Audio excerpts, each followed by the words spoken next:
Look closely at the steep, shaded slopes of the Appalachian Mountains in late summer. Surviving in this rugged environment required long hours of slow, deliberate labor, walking the slopes and sifting through the leafy detritus of the forest floor. Foragers were searching for American ginseng. Mountain families knew the plant's exact anatomy, its leaves, its berries, and especially its knotted root, entirely by memory and by feel. This daily labor was supported by a system known as a practical commons culture. Residents operated under the assumption that they had the right to hunt, dig roots, and gather herbs across unenclosed mountain terrain, entirely regardless of who held the actual legal deed to the land. Access to this shared forest was an absolute necessity for those who owned little or no ground of their own. Women, children, and landless households took on the bulk of this harvest labor, walking the ridges day after day. Spending days pulling roots from the dirt was a highly skilled, practical strategy. It kept these households steady and fed, bridging the gap between subsistence farming and survival during periods when hard currency was incredibly scarce. The roots pulled from those remote Appalachian hollows didn't stay there. Local foragers carried their harvest down the mountain and traded it directly to regional merchants and country stores. In exchange for their labor, foragers secured store credit to keep their accounts balanced, or walked out with basic goods that couldn't be grown on a mountain farm, like calico cloth, salt, and coffee. The supply chain then extended far beyond the local town. Those regional merchants packed the gathered ginseng and shipped it to coastal ports, where it was loaded onto vessels bound for international export. The global demand for American ginseng was massive. The international trade network began back in the 18th century, and Appalachian diggers quickly became the central suppliers, with their importance peaking in the volatile decades following the Civil War. By plugging into this international supply chain, isolated mountain families insulated themselves against regional shocks. When local crops failed or paper currency lost its value, the steady global demand for medicinal roots allowed them to remain safely on their land.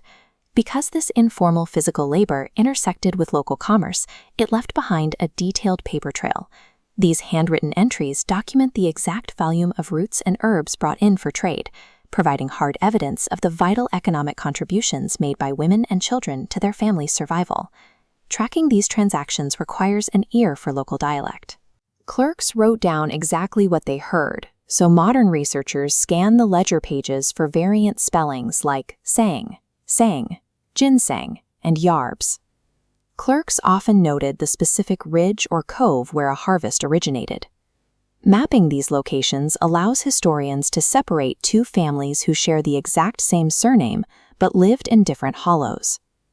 These lists of credits and debits serve as precise economic portraits, documenting how mountain households navigated regional hardship through the labor of the forest. Eventually, the landscape shifted. Industrial timber companies moved in, aggressively surveying boundaries and erecting fences to enclose vast tracts of the mountain forest. This strict corporate view of property lines directly clashed with the deeply ingrained culture of the local residents, who assumed their right to walk into the woods and forage remained fully intact. The result was an immediate conflict over customary rights. As companies rigidly enforced their legal deeds, local courts saw a massive spike in trespass and root digging charges against foragers. Those legal battles were meticulously cataloged inside county courthouses, filling pages of local criminal dockets with specific names, dates, and disputed tracts of land. By attempting to criminalize a traditional way of life, the courts preserved a record of it. The dockets logged the exact moments when centuries-old foraging customs collided with corporate property rights. For modern researchers, tracing this history requires combining multiple records. The first step is identifying the local buyers by scanning county tax lists and property schedules for merchants holding drug stock or related merchandise.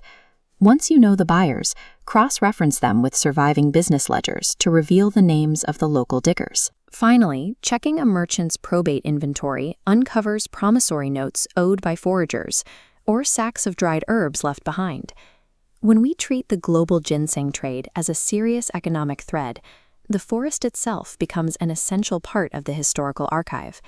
It allows us to track the footsteps of families who left few other records, making their skill, labor, and survival visible once again. Thanks for watching. Please join us again next time for more history from the mountains. Don't forget to like and subscribe,